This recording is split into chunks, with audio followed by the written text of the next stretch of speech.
Հրապարակը գրում է. նոր տարվա նախաշեմին անսպասելիորեն ԱԱԾ մեկուսարանից ազատ արձակվեց ավելի քան կես տարի բանտարկված մեր ձևով շարժման առաջնորդ միլիարդատեր Սամվել Կարապետյանը։ Նախկին ՔՊԱ-կան դատավոր Սարգիս Պետրոսյանը միլիարդատիրոջ համար տնային կալանք սահմանեց, ինչպես նաև 4 միլիարդ դրամի, այսինքն ավելի քան 10 միլիոն դոլարի գրավ։ Մի քանի շաբաթ է ակտիվ քննարկումներ են, ինչու եւ ինչի դիմաց իշխանությունը նման քայլի գնաց։ Արդյոք կա պայմանավորվածություն։ Երեք վերաքննիչը բեկանեց առաջին ատյանի որոշումը եւ Սամվել Կարապետյանի համար կրկին կալանք սահմանեց, իսկ նա երկկողմանի թոքաբոր քովիդ է տանում այս օրերին։ ԼՀԿ ղեկավար Էդմոն Մարուքյանը կանխատեսել էր, որ նոր տարուց հետո Կարապետյանին կրկին բանտ կտանեն, քանի որ խոսք չի կարող լինել գործարքի մասին։ Պարզապես Փաշինյանը ձիով քայլ է արել, փորձելով կասեցնել Կարապետյանի օրեցօրաճող ռեյտինգը, եւ նման որոշումներով նախ իր համար է վարկանիշ շահում, որ մարդասեր է, ապա փորձում է կասկածի սերմեր ցանել, որ պայմանավորվածության են եկել գործարարի հետ։ Նոր տարին անցավ, նորից հետ է ուղարկում բանտ։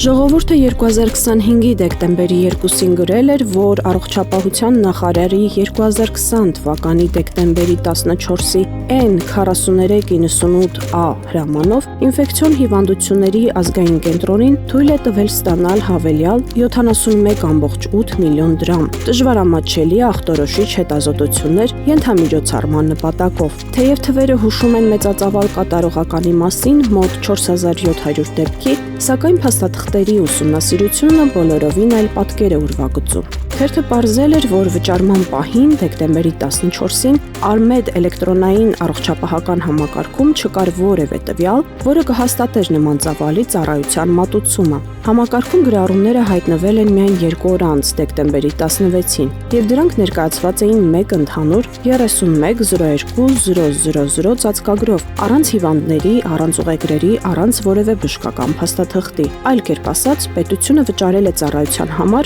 որը փաստացի չի գրանցվել։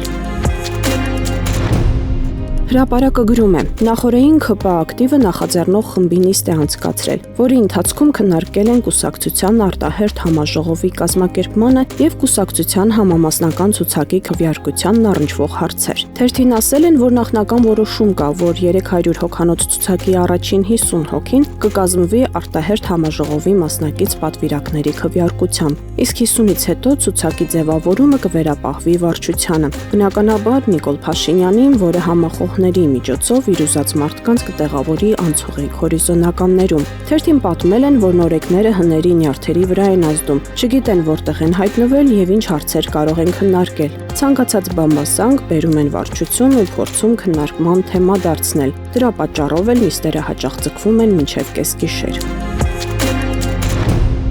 Հրապարակը գրում է. մինչ քաղաքական դաշտը տոներից հետո փորձում է վերադառնալ աշխատանքային մարզավիճակի, քաղաքական հայտ ներկայացրած Սամվել Կարապետյանի թիմը պատրաստվում է հանրությանը ներկայացնել իր առաջիկա ծրագրերը։ Թերթի տեղեկություններով մի քանի օրից շարժումն այնպիսի քայլերի փաթեթ է հրապարակելու, որի իրականացումը Հայաստանում իրական ու որակական փոփոխություններ կարող է առաջ բերել։ Ապօրինի անազատության մեջ գտնվող Սամվել Կարապետյանի գլխավորած շարժումն ամիսներ շարունակ աշխատել է։ Փոփոխությունների սպասող հանրությանը ներկայացնելու այնպիսի առաջարկներ, որոնք կարող են բարելավել Հայաստանի յուրաքանչյուր քաղաքացու կյանքը։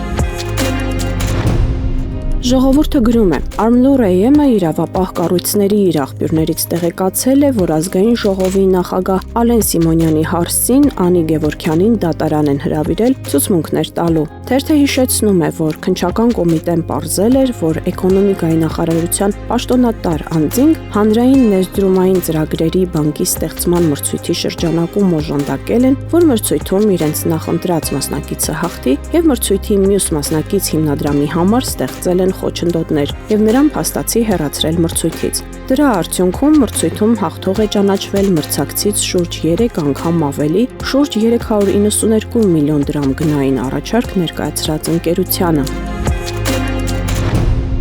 Փաստը գրում է, տարիներ շարունակ մամուլը պարբերաբար գրում է, որ Մարշալ Բաղրամյան պողոտայի 25 հասցեմ գործող Շարլոտ Կաբարե գիշերային ակումբը գործում է բացահայտ եւ շարունակական խախտումներով։ Սա վաղուց այլևս նորություն չէ։ Փաստերը հրապարակված են, ահազանգները բազմակի, խախտումները տեսանելի յուրաքանչյուրի համար։ Բոլորի համար, բացի մեկ կառույցից՝ հակակոռուպցիոն կոմիտեից։ Երևանի ավականոտ HIV 188N որոշումը հստակ ասում է, նման օբյեկտը չի կարող գտնվել բնակելի շենքերից 100 մետրից պակաս հեռավորության վրա։ Շարլոտ Կաբարեն այս պահանջը խախտում է տարիներով եւ շարունակում է աշխատել առանց որևէ իրավական հետևանքի, իսկ սա ինքնին արդեն օրենքի բացահայտ խախտում է։